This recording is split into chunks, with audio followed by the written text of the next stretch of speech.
I'm Steve Scalzo, and this is The Way.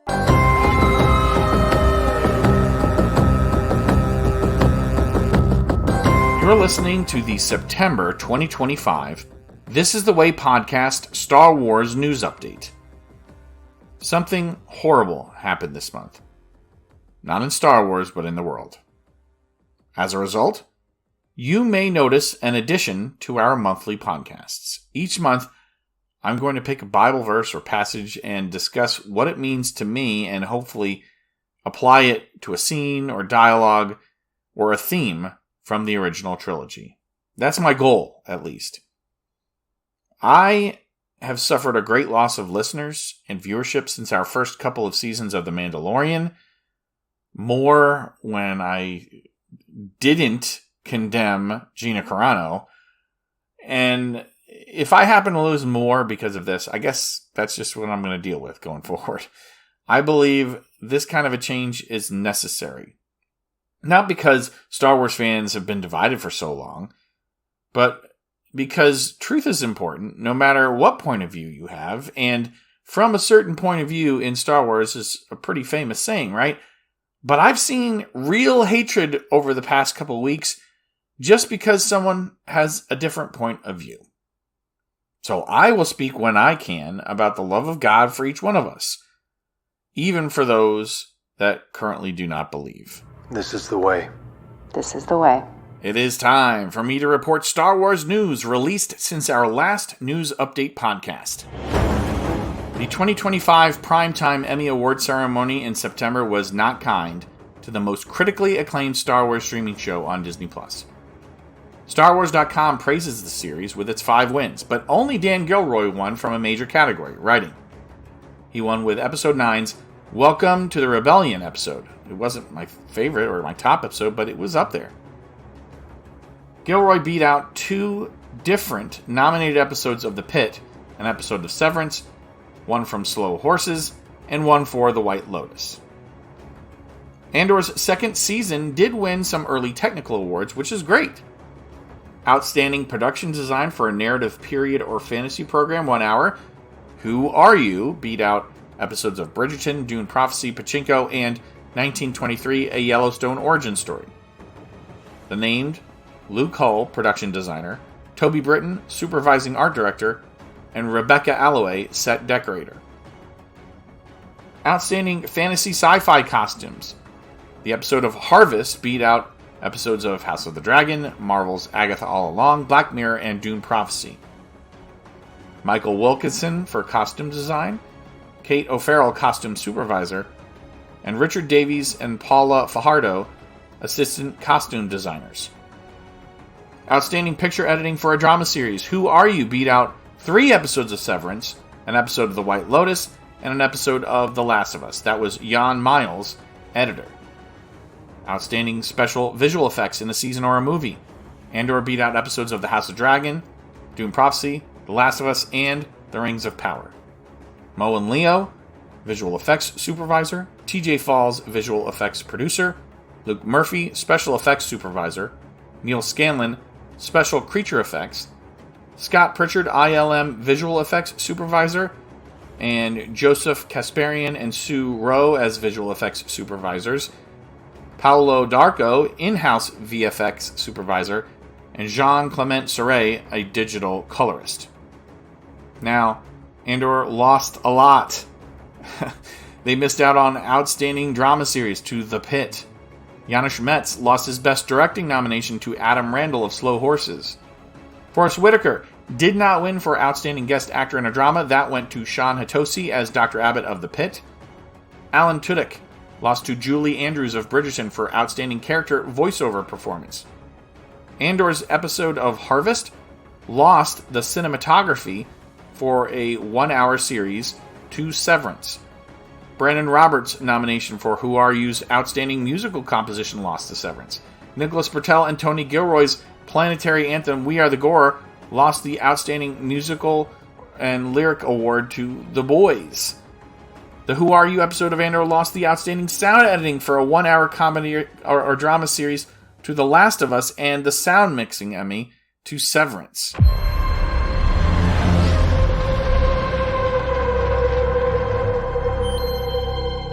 Moving to movie news. The next Star Wars movie to hit theaters finally has a teaser trailer with footage from the movie.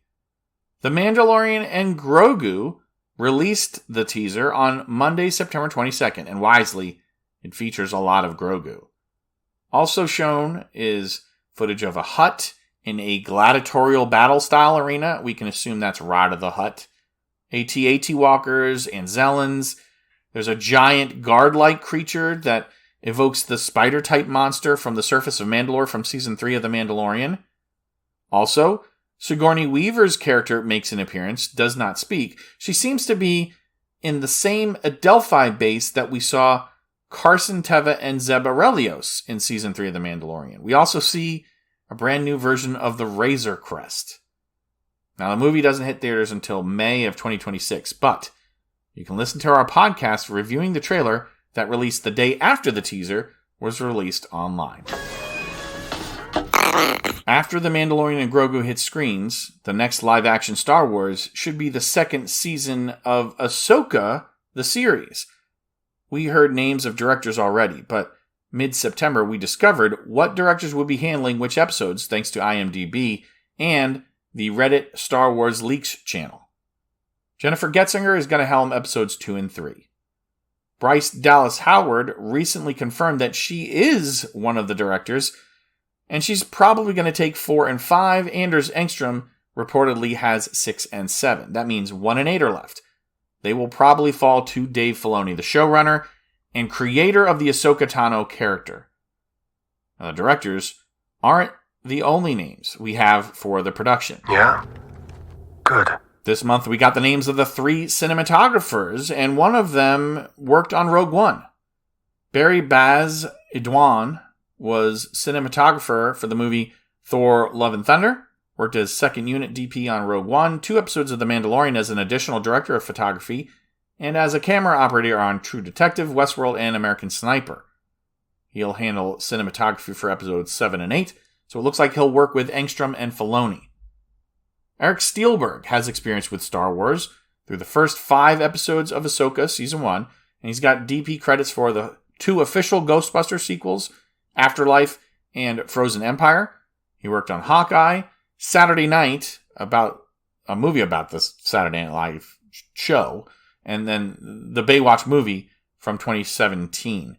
Reports have Steelberg handling the first, 4th, and 5th episodes of the second season, which also has him working with Filoni, but also both Bryce Dallas Howard helmed episodes. Stephen Person has recent experience as DP for Mobland, Black Mirror, the Wednesday series on Netflix, and I checked some of his past work. I saw some episodes of the BBC show Doctors that I was noticing so often during our coverage of Andor's second season. Now, I would have thought since he's new to Star Wars that maybe he would be paired with Filoni, but he's the only one of the 3 cinematographers who is not. He works with Jennifer Getzinger on 2 and 3, and then Engstrom on episode 6 of season 2. Filming for the series began in late April and is ongoing, and the show won't be released until sometime late next year. Okay, then. There are a couple of rumors that have enough positive energy for me to feel good about reporting on, and the first is an Eva Mendes return to acting. Now, I'm not a huge fan of hers or anything, but since she's married to Ryan Gosling, I think it's worth mentioning that she may be coming out of her self-imposed retirement from focusing on her own children with Gosling to act alongside her husband. Now, how big a role? It may be pretty simple. It may be his character's wife. The last role she had was in the 2014 Lost River, directed by her husband, Gosling.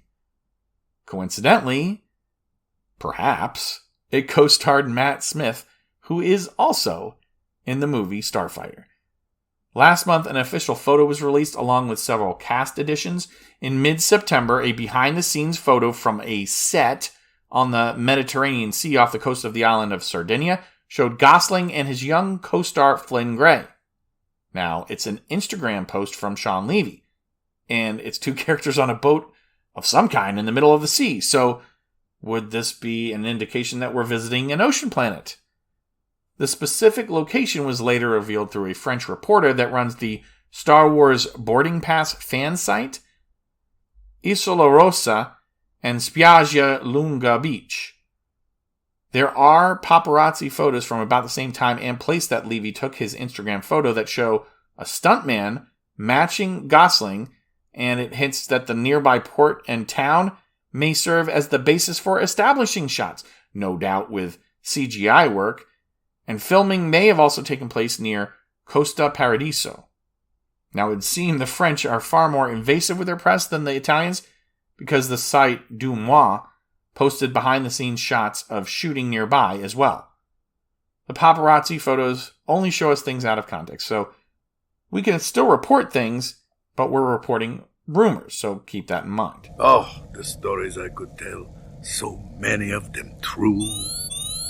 For example, there is a Hondo Ohnaka mention from the man who provides the voice to the second most famous smuggler in the galaxy, the first being Han Solo, of course.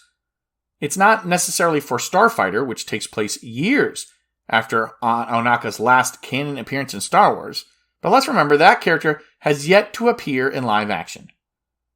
Jim Cummings, who also voices Disney characters like Tigger and Winnie the Pooh, as well as Star Wars characters in the Clone Wars and Rebels, says his Hondo is not done. Cummings says he performed some facial capture for a project, and I realize that was reported earlier this year, but while it could have been for something as small as the Star Wars Outlaws video game, it might have been for the animated Shadow Lord series coming about Darth Maul, or, yes, for the Mandalorian and Grogu or Starfighter movies. Now, Cummings didn't say he's doing performance capture, so it may very well be for something like a holo call or holo recording, something like we saw the Pirate King in the Skeleton Crew show. Ohnaka is probably one of the more popular animated characters to have yet make the transition from animated to live-action Star Wars, turning up in either Ahsoka or a live-action movie would be a great introduction to some of the more casual fans that only make it to the movie theaters or in the line for Smuggler's Run at Galaxy's Edge, right? Because his character is there as a animatronic. Raw speed, lightning reflexes, and around every turn, the chance to chase your destiny. Star Wars gamers. I briefly mentioned last month that the Star Wars pod racing VR game was about to release a trailer, and now it has.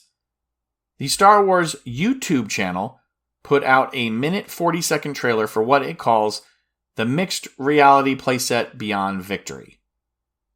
Saturday Night Live alum and Star Wars voice actor Bobby Moynihan, Phantom Menace's Sebulba, Lewis McLeod, and Fode's voice, Greg Proops, are said to also have worked on the project. The MetaQuest offering will have 3 game modes and is set for an October 7th release, and hey, that's next week. Star Wars Outlaws is now available for the Nintendo Switch 2. The release got a new trailer highlighting some of the technically superior graphics, even if to my eyes it's not that noticeable. I'm not saying it isn't to others, it's just not to me. The game is already available on Xbox, PS5, and PC. A much better game offering would be the Knights of the Old Republic remake, which was canceled, but concept art of the Aspire studio work on the Wookiee homeworld of Kashyyyk was leaked online by mpfirst.com. It came from a fired artist's creative portfolio, and what a surprise! Someone is proud of the work they did on a canceled project and wants to find a new job. The game was originally supposed to be a PlayStation exclusive and evolved from a remaster to a full remake and then got taken out of Aspire's hands by Saber Interactive, who was originally brought in to help the game developer, and while work at Aspire has been brought to a halt, Saber Interactive exec Tim Willits said in March, the game's still in the works. But there's been nothing to show for it since his comments on X. If you weren't paying attention, I hope you are now. We just launched a brand new Star Wars Vintage Collection HasLab, the LAAT/I. Time to talk to you, collectors. Somehow, someway, with just days left and less than halfway to the goal, the latest HasLab project, a Vintage Collection LAAT/I gunship, reached Tier 1 of its funding goal with 10,541 backers. On August 29th, at 11 a.m., only 3,903 backers out of the necessary 8,000 for the lowest tier had pledged $450 to fund it, according to the website. There was less than a week remaining at the time. More than 6,500 people were counted as pledging in that week's time, and the project passed funding, and it will ship in fall of next year. Ship. Get it? The Pulse website adds some mid-month offerings like a Black Series Hunter from Clone Force 99, the Bad Batch. He comes with 5 accessories, and the helmet is removable. It's in stock, which means for $25, they will start the shipping process now. There is a Holiday Edition Stormtrooper painted to look like a reindeer with antlers on the helmet to complement, and 2 Porg pets, and a blue and an orange blaster too. $25 and in stock, which means it'll ship now. There is a Holiday Edition Astromech as well, not R2. It comes with 8 accessories and 2 figures, 1 the Astromech and 1 a Santa Grogu. Not kidding. That was $25, but guess what? That was one of those ones that's sold out before it appears on the... It's just automatically sold out, or sold out the first day. Then there's a Holiday Dathomir Witch. Dressed like... well, a witch. It's a Halloween edition. Now, it is not modeled after Merrin. It's got 5 accessories, 1 pet, an orange and purple lightsaber combination, and a witch's broom, and a pointed witch's hat in festive Halloween-styled packaging. $25, available now, and again, this is one of those kinds of things that years from now could either be worth hundreds of thousands of dollars or nothing. Just one more thing. And this is when we talk about Disney Parks news. On September 24th, it was time to say goodbye to Star Wars Launch Bay, along with everything in the animation courtyard area, like the Disney Junior Play and Dance, the character meet and greets, and shops. And that means no more wandering little Jawas who will trade you things. And I still am upset that I traded this thing a pen with my daughter in tow, and the thing just gave it right back to me, because I know that character probably had nothing left in their pockets. Well, go steal something from the shop and come back and give it to me. It let me down. My daughter didn't care. She's not a Star Wars fan. Now, the announcement for this was made in July, but as of September 25th, now the area is off limits. It's going to reopen with a retheme in 2026, 3-4 months time, maybe even more than that. I don't know. Something more like the animation studios. You know, when the park originally opened in the 90s, it's going to be called the Walt Disney Studios Lot, which is a reimagined and refreshed version of the magic of Disney animation. That means one less Star Wars hub in the park, though. So there's Star Tours and Star Wars Stage, and then there's Galaxy's Edge, Batuu. The Galactic Cruiser, that closed some time ago, so that was a 4th one. There's going to be a remodeled building reminiscent of the Roy E. Disney animation building, celebrating the artistry behind Disney films. And then there's going to be an indoor playground inspired by Disney legend Mary Blair's concept art for Alice in Wonderland. It'll feature a giant flower garden, musical instruments, and I guess it's going to be themed like the Golden Afternoon scene in the animated feature film. That will be called Drawn to Wonderland, and also have a Mad Tea Party playset and a Tolji Wood area for even younger guests. There will be new character meet and greets, not Star Wars characters, but those will also be part of the rethemed area. I don't know if they will be in the same area as the current meet and greets. The entire courtyard is going to be transformed into the Walt Disney Studios, modeled after the historic Burbank lot. Highlights may include the Studio Theater, still home to The Little Mermaid, a musical adventure, reimagined soundstage hosting a brand new Disney Junior show, shaded pathways, snack spots, and surprise character appearance. You know, at times they may have a Star Wars character over there. I don't know. But this may make you wonder, well, now where can I go see Vader and Chewbacca? Vader is moving near Star Tours, and Chewie has a spot near the Millennium Falcon in Galaxy's Edge. Whew! But I really feel for actors. They are moving from that nice air-conditioned indoor area outside to the Florida heat. I think we can let him off with the warning this time. If you think I've missed something or disagree with me, send email to thisisthewaypodcast@gmail.com. You can interact with This Is The Way Podcast through X, Facebook, Instagram, at This Is The Way Pod. And then there's also a Discord server for the podcast. That's not a Jedi thing. But now it's time for the new addition to our podcasts, a Bible verse for this month. I understand this may not be your thing, but given what happened, the controversy surrounding free speech and the hypocrisy of one side of the political aisle saying, don't cancel Jimmy Kimmel, but it's okay to murder someone for having the right to for free speech. I'm going to do this. And if you just let it sink in, just let me talk about it, even if you ignore it this time, maybe through repetition of the Bible, maybe you'll start to see that conservatives are not evil. At least not all conservatives. If we painted the same brush with the extreme left, there's the brush is a lot bigger it's like a roller compared to a fine, like a tiny paintbrush you might see in a children's art set on the right. That's the truth. Now, today's Bible verse is going to be John 15:13. Greater love has no one than this, to lay down one's life for friends.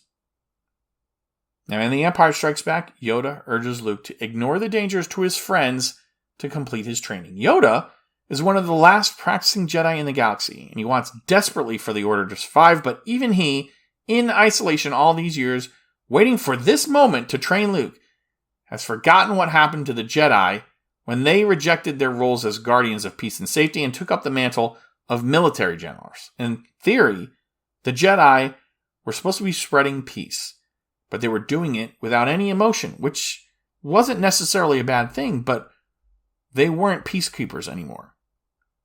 Now, what about Vader? Yes, I know. His sacrifice involved his family, but in Return of the Jedi, Darth Vader, Anakin Skywalker, sacrifices his life to save his son, much like his son was willing to do for his friends. Remember, Luke throws away his lightsaber. He throws it aside in a sacrificial act as well. For so long, Vader has hunted Jedi, but faced with his son's virtue, he must have been reconciling in his mind his love for Padme, his longing for family, and then the hatred that he had to endure and reflect coming from Palpatine. Throwing the Emperor into the Death Star's reactor shaft confirms Luke's belief there was still good in him. It came with love and sacrifice. I mean, the movies are called Star Wars. There's plenty of fighting and death. But the oppression and evil was overcome in large part because of the willingness of some to sacrifice for others, like Galen Erso and his daughter Jyn, Saw Gerrera, Cassian Andor, Luthen Rael, Obi-Wan Kenobi, and of course Luke and Anakin Skywalker. The verse reflects sacrificial love as an ultimate expression of goodness, which is a core Christian principle. Star Wars is by no means a Christian movie, and Christians are not just whoever someone. If you claim you're a Christian, it doesn't mean you are. So you can use it however you want. You can use Star Wars to advance any agenda that you want. You can use Christianity to do that. It's not right, but it's also not unreasonable for me to find connections that avoid forcing one-to-one allegories. I'm not saying Vader or Luke or Obi-Wan is a Christ-like figure or a Mosaic figure. I think it's okay to find common threads that show Star Wars has universal themes that echo from the Bible. Thank you so much for joining me for This Is The Way Podcast's September 2025 News Update episode. I'm your host, Steve Lascalzo. May the Force be with you always.